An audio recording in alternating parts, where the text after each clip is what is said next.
2 सितंबर 2023 को ISRO Aditya L1 mission को launch करेगा। आज के वीडियो में हम आदित्य L1 मिशन की बात करेंगे। पहले इसका नाम आदित्य 1 हुआ करता था, लेकिन बाद में इसे चेंज करके आदित्य L1 कर दिया गया। आदित्य से हमारा मतलब है सन या फिर सूरज, तो ये मिशन सन से रिलेटेड है। यहाँ पे L1 इसके साथ में जुड़ा हुआ है, जिसका मतलब है लैग्रेंजियन पॉइंट से। इस वीडियो में हम लैग्रेंजियन पॉइंट क्या होता है उसके बारे में भी बात करेंगे। आदित्य L1 मिशन भारत का स्वदेशी मिशन है, जिसमें सारी की सारी चीजें भारत में ही बनी है और भारत की ही तकनीक का यहाँ पे यूज हुआ है।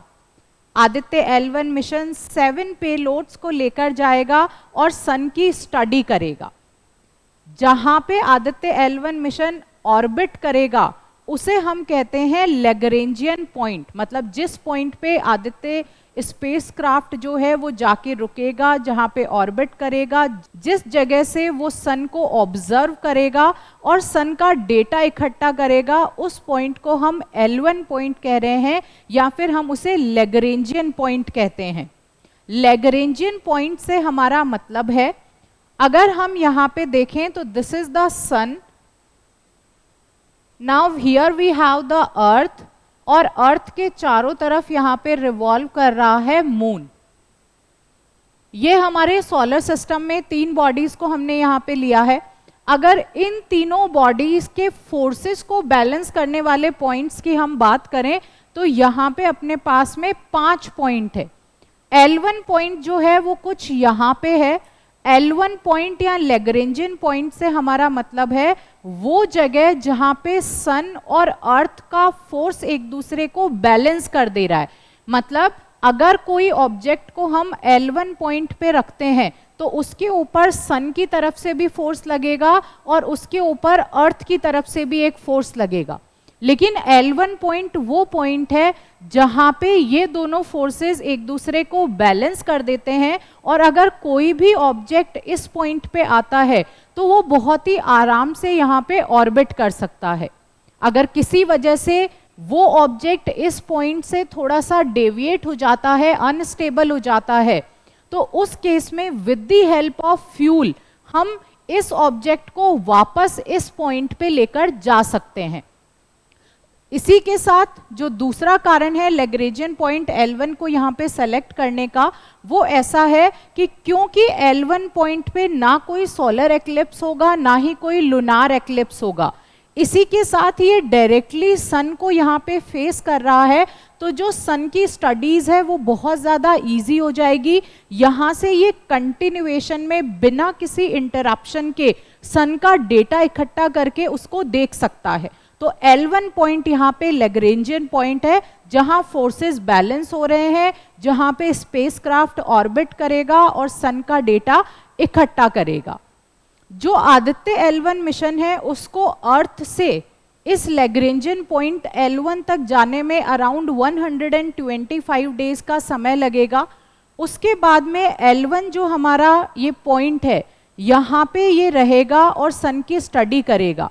आदित्य L1 स्पेसक्राफ्ट में 7 पेलोड्स प्रेजेंट है, जिसमें से 4 पेलोड सन की स्टडी करेंगे और जो 3 पेलोड्स है वो वहाँ पे जो L1 का एनवायरनमेंट है, उस पॉइंट का जो एनवायरनमेंट है उसकी स्टडी करेंगे। ऐसा नहीं है कि आदित्य L1 स्पेसक्राफ्ट पहला है जो इस लैग्रेंजियन पॉइंट L1 में जा रहा है और सन की स्टडी करेगा। उससे पहले वहाँ पे एक सोहो नाम से ऑलरेडी स्पेसक्राफ्ट प्रेजेंट है, जिसे हम कहते हैं सोलर एंड हीलियोस्फेरिक ऑब्जर्वेटरी सैटेलाइट, या फिर आप इसे सोहो नाम से जान सकते हैं।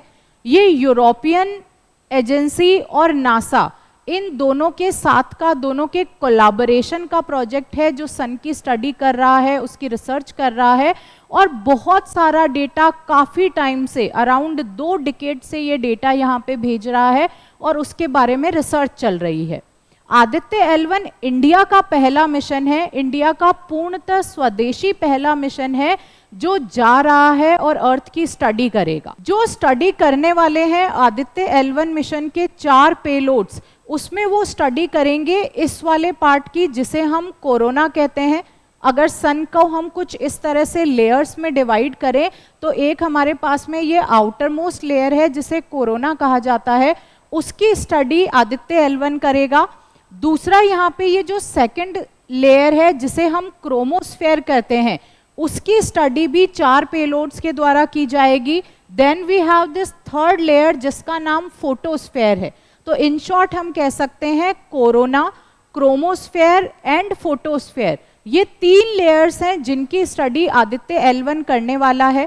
वहां पे जाके आदित्य L1 ये देखेगा कि जो कोरोना है उससे जो सोलर विंड्स आ रही हैं उनका टेम्परेचर कैसा है, उनकी वेलोसिटी कैसे है, ये जो सोलर विंड्स यहाँ पे जनरेट हो रही है वहाँ का मैग्नेटिक फील्ड कैसा है, कैसे वो जनरेट होती है, क्रोमोस्फेयर में क्या हो रहा है, उसके बाद में जो अंदर वाली लेयर है उसके अंदर क्या हो रहा है। तो मतलब जो ये सन की डिफरेंट लेयर्स यहाँ पे प्रेजेंट है, इनमें क्या प्रोसेसेस चल रही है, क्या मैकेनिज्म चल रहा है, उसके बारे में आदित्य L1 बताएगा। इसके अलावा यहाँ पे आयोनाइज्ड प्लाज्मा के बारे में भी आदित्य L1 कुछ यहाँ पे रिसर्च करेगा। प्लाज्मा से हमारा मतलब है the 4th state of matter. हम 3 स्टेट्स ऑफ मैटर के बारे में जानते हैं, solid, liquid and gas. Plasma हमारा 4th स्टेट ऑफ मैटर होता है एंड बॉस आइंस्टाइन कंडेंसेट जिसे हम 5th स्टेट ऑफ मैटर कहते हैं। यहाँ पे हम आयोनाइज्ड प्लाज्मा की स्टडी करेंगे। आदित्य L1 मिशन जो बहुत सारी फिनोमेना इस सन के चारों तरफ हो रही है, solar flare, solar winds, the temperature, the velocity, the ionised plasma, the magnetic field, इन सब के बारे में वो डेटा इकट्ठा करेगा और अर्थ के ऊपर उसको भेजेगा फॉर द एनालिसिस। तो इस तरह से आदित्य L1 मिशन जो है वो 2 सितंबर 2023 को इसरो लॉन्च करने वाला है।